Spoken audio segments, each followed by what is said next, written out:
নমস্কার। এই মুহূর্তে একটি ব্যক্তির দেখা পেয়েছি, একটি পার্স ছেলেদের কুড়িয়ে পেয়েছেন। এই ব্যক্তি আমাদের কাছে জমা রাখার জন্য এসেছেন।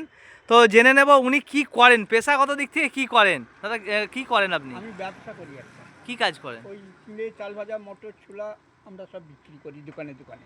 আচ্ছা, আর নাম কি আপনার? আমার নাম আব্দুল মান্নান। বাড়ি? বাড়ি 5 মাইল। আচ্ছা, 5 মাইলে বাড়ি। উনি রাস্তা দিয়ে যাচ্ছিলেন, এই পার্সটি গুড়িয়ে পেয়েছেন। একবার ভেবে দেখুন, এই পরিশ্রমী মানুষটা এই বয়সে উনি বিশ্বাস আছে যে এইখানে দিয়ে গেলে জিনিসটা পেয়ে যাবে, মানুষ সঠিক জায়গায় যেতে পারে, সেই হিসেবেই উনি আমাদের কাছে এটা জমা দিতে আসছেন। একটা কথা বলবো, পার্সটি যার উক্ত প্রমাণ দিয়ে আমাদের কাছ থেকে নিয়ে যাবেন। এটি হচ্ছে পিলখাঁ কয়েকতলা এলাকায় রয়েছে পার্সটি। তো আমরা খুলেও দেখবো না পার্সটিতে কত টাকা রয়েছে, কী রয়েছে, কিছুই দেখার প্রয়োজন মনে করবো না। তো এই সমস্ত মানুষগুলোকে অসংখ্য ধন্যবাদ, যারা এই সমস্ত এখনও পর্যন্ত এই এত কঠিন পরিস্থিতির মাধ্যমেও এই সঠিক মানসিকতাকে ধরে রেখেছেন। ওনাদেরকে অসংখ্য স্যালুট।